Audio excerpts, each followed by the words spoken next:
Con esta hora quiero darle la bienvenida al doctor Hernán Pérez Luz, analista político, a quien le agradezco estar esta mañana con nosotros. Buenos días, doctor. Buenos días, ¿cómo está? Gracias por la invitación. Bueno, estamos a 4 días de que ya terminemos este año y quisiera conocer cuál considera usted ha sido el balance de este 2019. ¿Qué cree que fue lo que más primó en este año, a lo mejor? Bueno, yo creo que el hecho más que marcó este año, diría, prácticamente los últimos años en la historia del Ecuador, fueron los eventos en octubre. Yo creo que fue la situación más trágica que ha habido en el Ecuador en años. Ese tipo de sublevación, ese intento de golpe de Estado a la luz pública, el terror que se sembró en el Ecuador, especialmente en la ciudad de Quito, la destrucción de la ciudad capital, el incendio de la Contraloría, la participación activa de miembros de la CONAIE en este intento de golpe de Estado, coordinados con el expresidente Correa, la participación activa de la prefectura de Pichincha, que parece increíble cómo estuvo actuando en esta situación, el dejar sin agua a una ciudad como la ciudad de Ambato. Esos días fueron terribles para el Ecuador. Yo creo que ha sido el peor evento que ha trastocado al Ecuador, a la ciudadanía. Las pérdidas millonarias de los pequeños empresarios, de los medianos empresarios y de los grandes empresarios, obviamente, la pérdida de puestos de trabajo, fue una situación realmente trágica para el Ecuador. Yo creo que ese fue el hecho que ha marcado el año que termina. Ahora, pero ese hecho que usted acaba de mencionar, donde vivió el Ecuador una convulsión social, ¿qué puede marcar de aquí en adelante? Y me refiero en el sentido de que el gobierno el próximo año debe tomar medidas. Hay un tema ahí pendiente que sigue siendo lo que consideran algunos originó esa convulsión, que fue la focalización de los subsidios, un tema que está todavía en diálogo y que tendrá que ya ejecutarse arrancando el 2020, por ejemplo, y también qué marca o qué proyección marca para esas elecciones que viviremos en el 2021. El 2020 se convertirá en el segundo semestre en un año ya en un año político, por denominarlo de alguna manera. Entonces, ¿qué puede marcar también eso? Claro, lamentablemente una de las cosas que va a suceder probablemente este año es que la falta de sanción a las personas que hicieron cometieron esta cadena de delitos haga que este tipo de acciones se vuelvan a repetir. Es decir, la impunidad con la cual cerramos este año con la decisión que ha tomado la jueza en la provincial de Pichincha, realmente lo que anuncia es que en adelante en el Ecuador este tipo de actos, este tipo de intentos de golpes de Estado no van a ser sancionados. ¿Pero por qué usted considera falta de sanción cuando todavía hay un proceso en marcha en ese sentido y lo que se ha hecho es una revisión de aquellas medidas? Bueno, lo que sucede es que no ha habido, desde octubre hasta la fecha, no se ve un avance en cómo se debió haber actuado a nivel de la justicia con respecto a los protagonistas de estos eventos, ¿verdad? Eso no puede quedar en la impunidad. Lo que sucedió en Quito en el mes de octubre no puede quedar en la impunidad. Eso es definitivo. Me parece que si el Ecuador no tiene una capacidad de reacción, lo que va a pasar en adelante es que este tipo de cosas va a suceder otra vez, van a seguir incendiándose edificios públicos, van a seguir por cualquier motivo. Ahora, con respecto a la pregunta suya de los subsidios, es probable que el gobierno opte por la sencilla y más fácil fórmula de no ajustar la economía por ese lado y simplemente sigamos endeudándonos y deje este problema para los siguientes gobiernos, como ha sido la costumbre en el Ecuador. Ahora, usted durante ese tiempo de entrevista ha cuestionado de cierta manera esa función judicial, pero esa ha sido una constante durante todo este 2019. Los ojos, la crítica ha apuntado hacia esa parte, ¿no? Hacia esa función. Entonces, ¿qué esperar para el 2020? ¿Qué hacer? Hay casos que están pendientes, hay otros casos donde las decisiones llaman la atención, generan el rechazo, cuesta entenderlos y son cuestionados desde otras funciones del Estado incluso. Entonces, ¿qué esperar en ese sentido? Bueno, lamentablemente el Consejo de Participación Transitorio, dirigido por el doctor Trujillo, no alcanzó realmente, porque es una labor muy compleja, la reestructuración de toda la función judicial, a diferencia de lo que sucedió con la elección de la Fiscalía o de la Contraloría. De alguna manera, esas instituciones son más fáciles de haber cambios del momento que hay un cambio en la cúpula. En el caso del Consejo de la Judicatura, recordará usted que tomó demasiado tiempo, no se apuntó, lamentablemente fue un fracaso. El tema de la función judicial es clave porque allí está el foco de la impunidad. Es allí donde el correísmo realmente afianza y prácticamente se ha creado una especie de muralla de protección. Y eso tiene que cambiar. La ciudadanía tiene que cambiar, porque de lo contrario, todos los esfuerzos que pueda hacer la doctora Salazar van a venir realmente a menos, porque esa es la situación. Esperemos que este año, 2020, ya la función judicial entre en un estado de cambio de fundamentales de estructuras que pueda realmente garantizarnos a los ecuatorianos que estos eventos no van a volverse a repetir. Bueno, por ahí, ¿cuál cree usted que puede ser esa proyección que debemos tener empezando el 2020 cuando el 3 de enero el país está a la espera de la resolución, por ejemplo, de la jueza Daniela Camacho dentro del caso Sobornos 2012-2016, un caso que sacudió sí al país, que puso en evidencia toda una red de corrupción? Claro, ese quizás es uno de los hechos más relevantes del año que termina, ¿verdad? Por primera vez en el Ecuador se lleva a la justicia una práctica que era conocida en el Ecuador de alguna manera, que era la práctica de hacer estas contribuciones ilegales a los partidos de gobierno para facilitarles a ellos actividades electorales. Eso es básicamente lo que sucedió. Y ha sido realmente mérito de la doctora Salazar, de la jueza Camacho, etcétera, y sobre todo el de la prensa, que ha podido presionar y destapó esta red de corrupción organizada de la forma más al estilo de Odebrecht, de alguna manera, porque realmente era una situación de corrupción total ahí. Y hay una cantidad de empresas constructoras involucradas a los más altos niveles. Así que esperemos que comenzar el año 2020 con una buena noticia de que finalmente en el Ecuador esta famosa frase del expresidente Roldós, cuando se inaugura la justicia, inaugurémosla con una decisión que ponga fin y que advierta que en el futuro esto va a ser sancionado. Eso podría marcar un precedente dentro de... Yo sí creo, va a ser un precedente importantísimo. Va a ser un precedente importantísimo. Ahora, si bien es cierto, como usted decía, este 2019 también estuvo marcado por eso el develar este mecanismo, ponerlo sobre la mesa claramente, un mecanismo de corrupción que se podría haber venido ejecutando durante años. Lo cierto es que más allá de todo esto que se ha dado a conocer, de los nombres que se han puesto sobre la palestra, de haber señalado a algunos responsables detrás de esto, para muchos, yo diría, para la gran mayoría, reconocen que es muy poco lo que se ha podido recuperar. Se ha podido, como digo, ponerle nombre y apellido quizás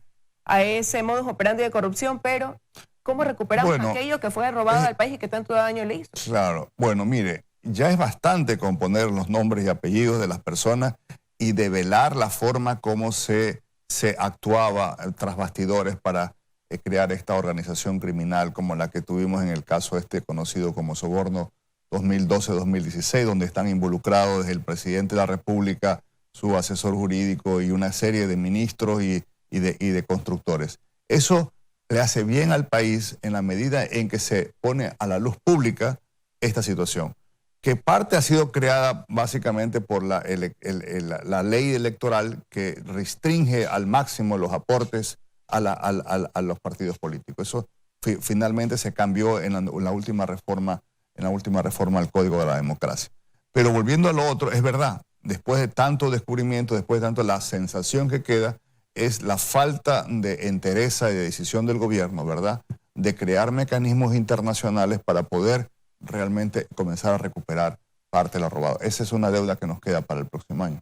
Ahora, ¿qué hacer también quizás o hacia dónde se debe apuntar el próximo año? Y quiero regresar a ese tema en materia de función judicial, porque muchas de las cosas van a depender de ese eslabón que sigue quedando suelto. Hay un trabajo de la Fiscalía, por un lado, que es calificado como por gran parte de la ciudadanía como una buena gestión, pero al momento de llegar esa ejecución sigue habiendo ese desnivel o ese desbalance que no permite que haya una conclusión que es la que el país a lo mejor espera. Entonces, ¿qué hacer ahí? Este año el Consejo de la Judicatura dio paso a esta evaluación de la Corte Nacional de Justicia, por ahí se tomó alguna medida, después hubo unos cuestionamientos en torno a eso también. Entonces, ¿cómo lograr mantener todos los eslabones en una misma sintonía? Claro, hay ahora el siguiente paso que ha anunciado el Consejo de la Judicatura, que tiene que ver con la reestructuración de las Cortes Provinciales. Yo creo que ahí va a ser muy importante, porque realmente la complejidad de la estructura judicial no hace que simplemente el cambio en la cúpula sea suficiente. Básicamente eso es necesario, pero no suficiente. Yo creo que la reestructuración de la función judicial a base de las evaluaciones que se tienen que venir ahora a las Cortes Provinciales y luego a los jueces de instancia va a marcar probablemente un cambio importante. Y aquí va a ser muy importante tener en cuenta decisiones como la que tuvimos hace poco de esta jueza, la presidenta de la Corte Provincial de Pichincha, que en abierta violación de la ley, pero en abierta violación de la ley, una cosa realmente impresionante, donde la ley dice que no se puede hacer algo, ella lo hizo. Pero por eso, ¿qué hacer alguien de corto plazo? Porque lo que usted me dice, esta evaluación que se hará en las Cortes Provinciales tomará tiempo. Eso será un proceso largo, pero ahora hay acciones que son cuestionadas. En el caso que usted menciona, en el caso de la jueza Guerra, la misma Fiscalía emitió un comunicado cuestionando, diciendo que habría que investigar incluso esta decisión que no se apega a lo que dicen las leyes, pero sin embargo vemos que más allá de haber esa reacción o de sorprendernos, la decisión ya está ejecutada. Bueno, al menos yo creo que en este caso debería iniciarse una acción judicial, que es lo que haría en cualquier parte del mundo con respecto a lo que acaba de suceder. Eso le competiría a quién debe tomar la iniciativa. La propia Fiscalía podría iniciar una acción judicial y eso tendría que juzgarse de acuerdo al procedimiento previsto para los juzgamientos de las Cortes Superiores, de los magistrados. Sin embargo, yo creo que, como usted bien dice, el problema va más allá de lo inmediato. El problema es iniciar una reestructuración global de la función judicial, cosa que no es sencilla, cosa que no es fácil, cosa que tiene varias aristas, pero que es necesaria hacerla. ¿Y en qué cree usted que puede terminar este proceso contra la prefecta de Pichincha? Basándonos en esta decisión ahora contra la prefecta de Pichincha, el ex asambleísta Hernández, Cristian González, acusados de rebelión. Bueno, acordémonos que lo que se ha hecho es cambiar la medida cautelar. Eso no quiere decir que han sido pues declarados inocentes de los cargos que tienen en el proceso que se sigue. Hay que esperar ahora, cuando sean ya llamados a juicios, las pruebas que tiene la Fiscalía en contra de estos señores, que son personas que tuvieron a la luz pública al menos una participación muy activa en el intento de golpe de Estado. Yo creo que este bache, si usted se quiere, de esta decisión de la presidenta de la Corte Provincial de Pichincha puede de alguna manera revertirse en los próximos días cuando sean llamados ya a juicio estas personas. ¿Cómo ve usted quizás o cómo cree usted se proyecta este 2020 para el país? ¿Más complejo que el 2019? Más complejo porque hay un gobierno que está en sus últimos tiempos. En tiempo político no se lo mide por el calendario realmente, sino por la situación en el contexto, en las fuerzas políticas que se ven. Y yo creo que va a ser una situación muy difícil. El gobierno ha ido perdiendo fuerza, legitimidad. Esa pérdida va a continuar. Los aliados del gobierno poco a poco se van a ir distanciando, obviamente, porque al acercarse ya el fin de su mandato, cada vez de alguna manera es menos necesario tener al gobierno, de alguna manera que da una estabilidad en la sucesión. Todos los esfuerzos y las energías del país van a concentrarse en las elecciones que se tendrán lugar más adelante. Y en ese momento, el gobierno en un momento de debilidad puede tener serios problemas, yo creo que tanto en el área económica como en el área política. Usted acaba de mencionar, el 2020 se viene con una proyección ya electoral para el 2021. Seguramente comenzaremos a ver esas figuras que buscarán sobresalir, proyectándose para esas candidaturas. ¿Usted cree que el país conocerá de nuevas figuras que podrían salir incluso de aquel momento de convulsión de octubre pasado? ¿Cree que será más bien rostros conocidos?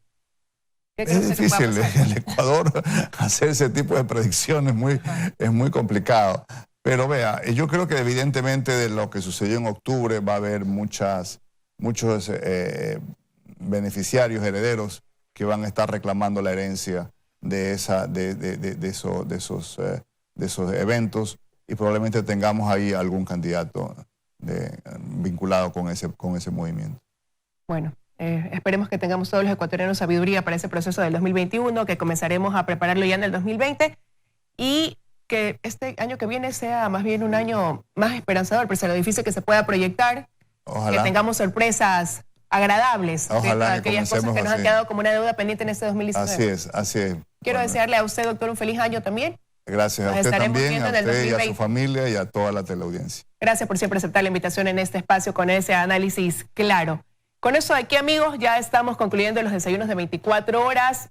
Como lo he repetido en este espacio, pues faltan solo 4 días para dejar atrás un año que ha sido difícil, Un año de retos, de desafíos, pero estamos al mismo tiempo a punto de pensar un 2020 que trae 365 páginas en blanco, que podemos escribirlas con el esfuerzo de todos, con optimismo, poniendo por delante lo mejor de cada uno de nosotros para tener una mejor sociedad y construir un mejor país. Eso no es solo una tarea del gobierno, es una tarea de todos. No me quiero despedir sin antes decirles gracias por acompañarme cada lunes y viernes en este espacio.